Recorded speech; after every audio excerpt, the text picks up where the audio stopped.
Hello students, मैं पूनम यादव हिंदी व्याकरण channel में आपका स्वागत करती हूँ। यह मेरा दूसरा लेक्चर है। आज का टॉपिक है स्वरों का वर्गीकरण। स्वरों के वर्गीकरण के कितने आधार हैं, इसे हम देखते हैं। सबसे पहले हम जानते हैं स्वर के बारे में। स्वर का एक सूत्र है जो कि संस्कृत का है, स्वयं राजन्ते इति स्वरा, यानी कि जो स्वर है वो किसी के गुलाम नहीं है, उनका राज स्वयं का है। हिंदी की परिभाषा है, जिन वर्णों का स्वतंत्र उच्चारण होता है उन्हें स्वर कहते हैं, अर्थात स्वतंत्र रूप से उच्चरित वर्ण ही स्वर कहलाते हैं। स्वरों के बारे में मैंने बताया था कि स्वर आपके 11 हैं और 2 अयोग व अंग और अह को लेकर के कुल स्वर आपके 13 हैं। ये आपका अ से लेकर के औ तक आपके स्वर हुए 11 और अंग और अह ये दोनों अयोग व, जो कि ना कि व्यंजन है ना ही स्वर हैं।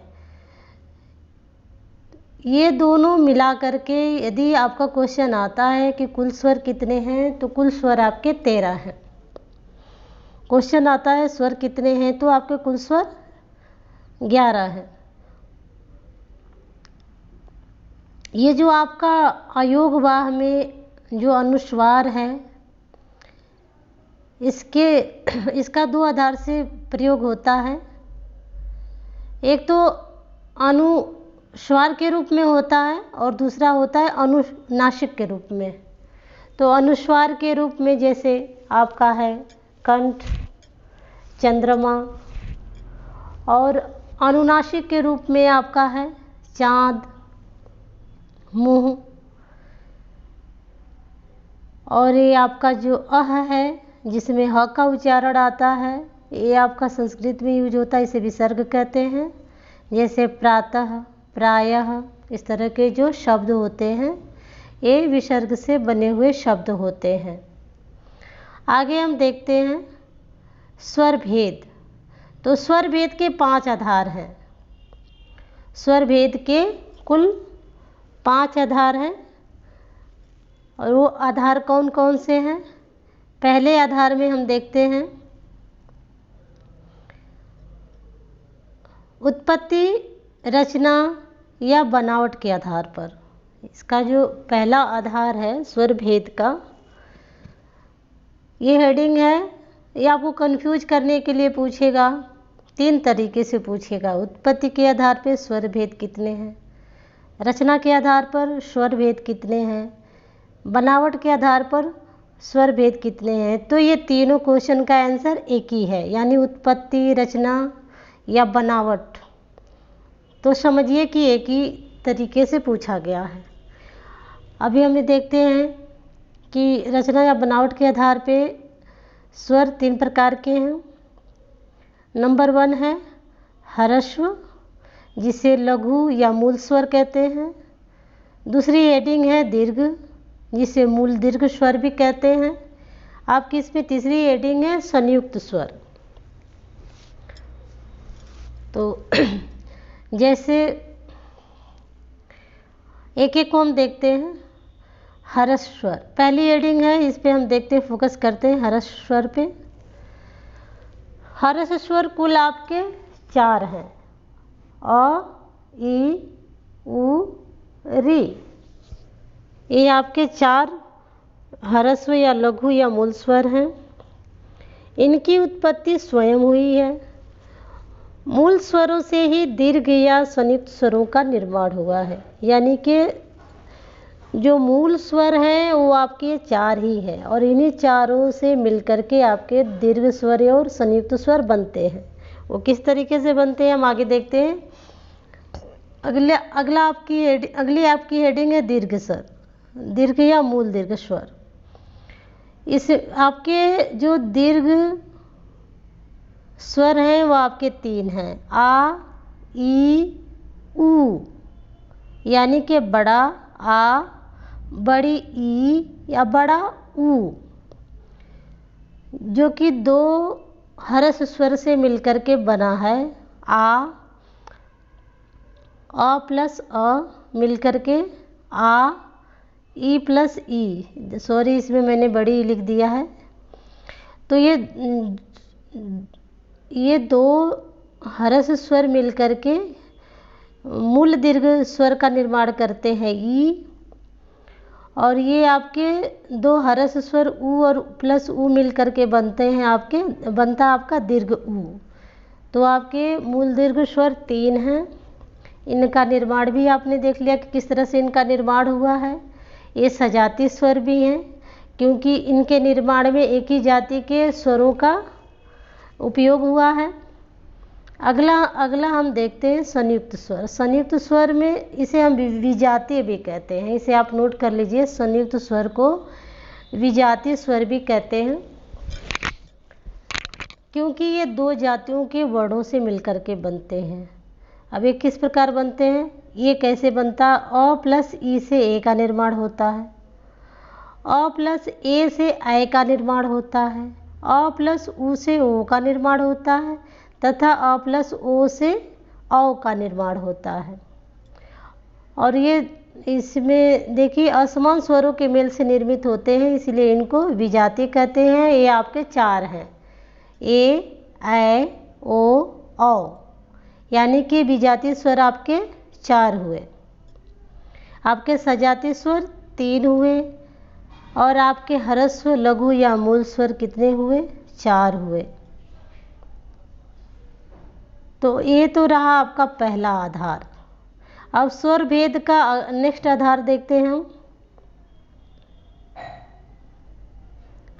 नेक्स्ट आपकी हेडिंग है उच्चारण मात्रा के आधार पर। उच्चारण या मात्रा के आधार पर, जो कि हम बचपन से पढ़ते आ रहे हैं। मोस्टली हमारे टीचर्स हमें यही सिखाए हैं।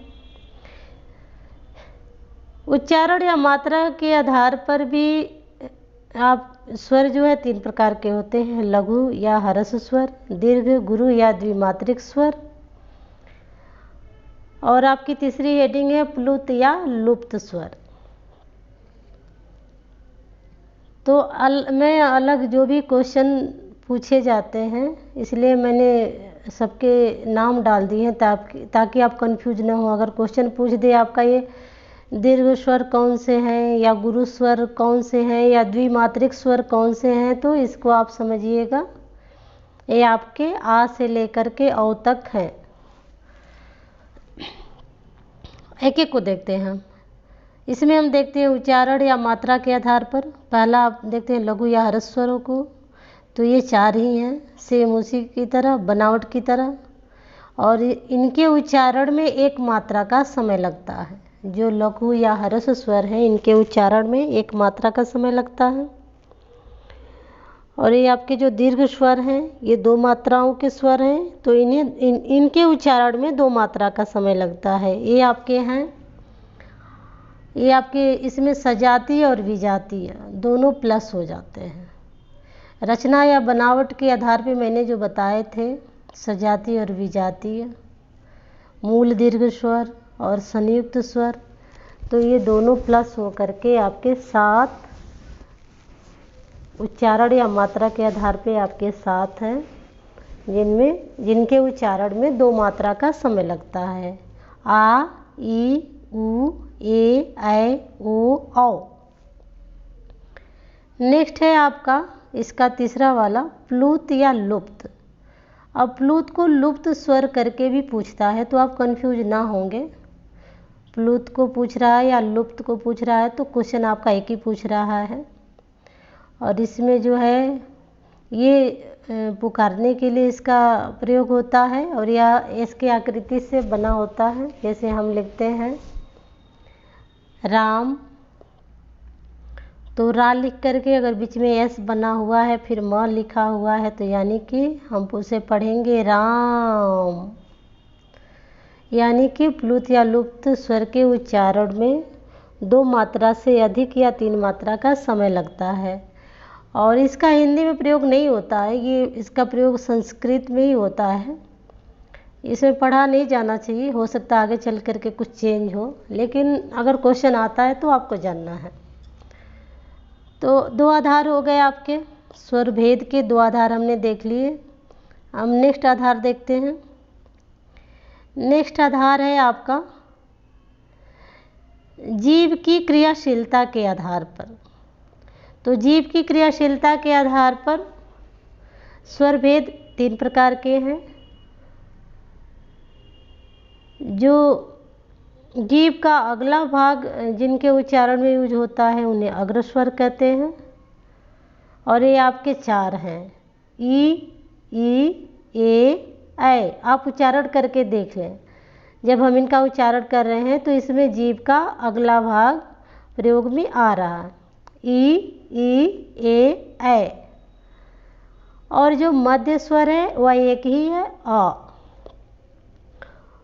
इसके अलावा जो आपके बचते हैं वो आपके पश्च स्वर हैं। पश्च स्वर आपके हैं आ, उ, ओ, औ। इसका भी उच्चारण करके आप देख लें। पश्च स्वर के उच्चारण में जीव का पिछला भाग प्रयोग में आता है। तो एक बार उच्चारण करके इसे देखें, आ, उ, ओ, औ।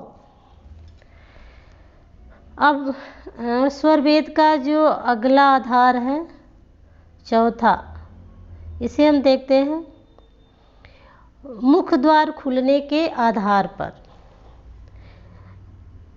यानी कि जो ये हमारा मुख है वह जब खुलता है उसके आधार पर स्वर कितने प्रकार के हैं। तो मुख द्वार खुलने के आधार पर स्वर आपके 4 प्रकार के हैं, अर्धविवृत, विवृत, संवृत, अर्ध संवृत। तो पहले हेडिंग को ही हम देख लेते हैं। अर्ध मतलब आधा, विवृत मतलब खुला। यानी कि मुख द्वार जिसमें आधा खुला हो, जिन वर्णों के उच्चारण में हमारा जो मुख है वह आधा खुला हो।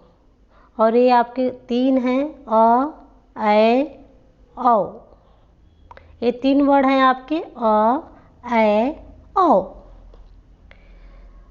अब इसमें अगला है विवृत। विवृत मतलब खुला, मतलब पूरा खुलना, मुंह का पूरा खुलना। यानी कि विवृत वर्ड के उच्चारण में मुख द्वार जो है पूरा खुलता है। और ये आपका एक ही है, आ। अगला है संवृत। संवृत मतलब मुंह बंद। इनके उच्चारण में मुंह लगभग बंद रहता है। जो संवृत मतलब होता है बंद होना, मुख का बंद होना। तो ये आपके 4 हैं, ई, उ। इसका उच्चारण करके देखें आप, इसके उच्चारण में मुंह लगभग बंद ही है, ई, उ। और इसमें आपकी अगला आपका है, अगली हेडिंग है अर्ध संवृत। अर्ध संवृत में मुंह लगभग आधा बंद रहता है। संवृत में लगभग मुंह पूरा बंद होता है, लेकिन अर्ध मतलब आधा, संवृत मतलब बंद होना। यानी कि इन वर्णों के उच्चारण में मुख द्वार आधा बंद होता है। और ये आपके 2 हैं, ए, ओ। उच्चारण करके देखें आप, ए, ओ, अ, ए, औ, आ, ई, उ, ए, ओ। अब इसमें आपका 5वां लास्ट आधार है ओठों की आकृति के आधार पर। तो होठों की आकृति के आधार पर आपके 2 प्रकार के स्वर वर्ण हैं। एक तो है वृत्तमुखी और दूसरा है अवृत्तमुखी। तो वृत्त मीन्स होता है गोला, यानी जिनके उच्चारण में हमारे ओठ गोलाकार रूप में होते हैं वे वृत्तमुखी स्वर वर्ण कहलाते हैं। और जिनके उच्चारण में मुख जो है गोलाकार नहीं होता है वे अवृत्तमुखी स्वर वर्ण कहलाते हैं। अब ये कौन कौन से देख लेते हैं। वृत्तमुखी में है, इसको उच्चारण करके देखते हैं, उ, ओ, औ। देख लीजिए, इनको उच्चारण करने में हमारा ओठ जो है वो गोलाकार हो जाते हैं। लेकिन अवृतमुखी में नहीं होगा ऐसा। आ, ई, ए इनके उच्चारण में नहीं हो रहा है। तो आज के लिए इतना ही। उम्मीद है कि आपको वीडियो पसंद आई होगी।